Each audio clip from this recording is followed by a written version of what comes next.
జై శ్రీమన్నారాయణ. భగవంతునికి ఎదురుపడటానికి మనకు తగినంత యోగ్యత మనలో ఉందో లేదో మనకు తెలియదు.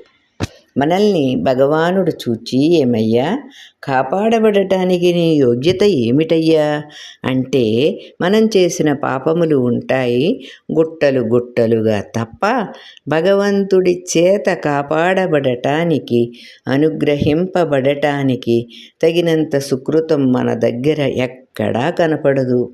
ఒకవేళ మన యొక్క దుష్కృతాన్ని చూసి భగవానుడు శిక్షించకుండా ఉండటానికి ఎవరిని చూస్తే, ఎవరి మాట వింటే భగవంతుడు ఎప్పుడు ఆనందంగానే ఉంటాడో, అలాంటి వాని ద్వారా భగవంతుని సన్నిధానానికి వెళితే ఆయనకు మన మీద కూడా ఓహో ఈయన సంబంధులు కాబోలునని అనుగ్రహం కలుగుతుంది. కనుకనే పెద్దలను మధ్యలో ఉంచుకోవాలి. ఒక లత పాదుతాం, ఆ లత చక్కగా పందిరిపై వ్యాపించాలి, కానీ లత పందిరిపై వ్యాపించదు. ఏం చేస్తాం మనం? మధ్యలో చిన్న చిన్న పుల్లలు పెడతాం. ఆ పుల్లపై నుండి పందిరిపైకి వెళ్ళి ఆక్రమిస్తుంది లత.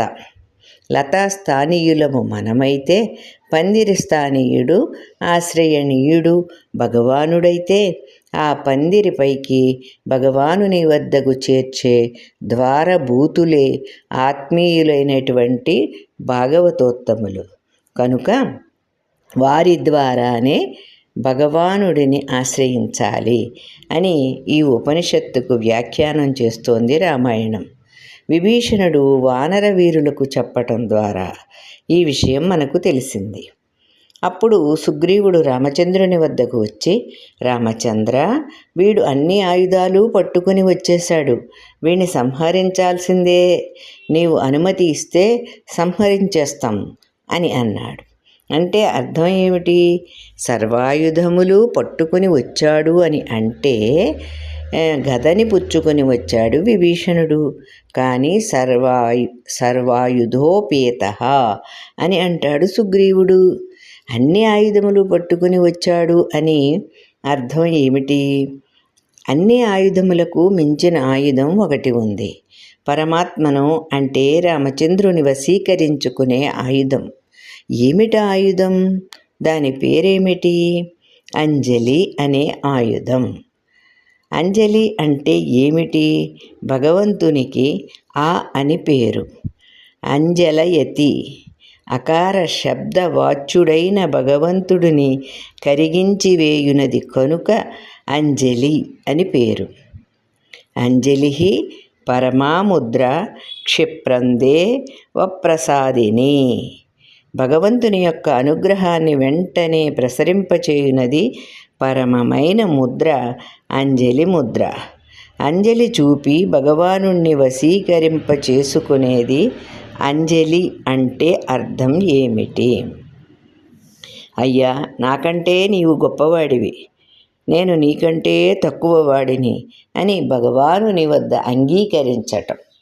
ఇంతవరకు అలా అంగీకరించలేదు కనుక నమస్కరించటం లేదు భగవానునికి. నా అంత గొప్పవాణ్ణి నేను, ఆయనంత గొప్పవాడు ఆయన అనే స్థితిలో మనం ఉన్నాం కనుక, అలా కాకుండా ఆయన గొప్పతనం మనం తెలుసుకొని మన తక్కువతనం తెలుసుకున్నప్పుడు భగవంతుని సన్నిధానములో మనలను మనం సమర్పించుకొనుటే ఈ ముద్ర. ఇదే పరమాముద్ర. అన్ని ముద్రలలోకి గొప్పదైనటువంటి ముద్ర అంజలి ముద్ర. అదిగో ఆ ఆయుధం పట్టుకుని వచ్చాడు విభీషణుడు. నమస్కారం పెట్టుకుని వచ్చాడు. రామచంద్ర, కాపాడుతావేమో, కాపాడకూడదు అని చెబుతున్నాడు సుగ్రీవుడు. అంగదుడు కూడా చెబుతాడు. ఇలా అందరూ కూడా కాపాడకూడదని చెబుతున్నారు. మరి రామచంద్రుడు ఏం చేశాడో తరువాతి భాగంలో తెలుసుకుందాం. సుశీలారాణి.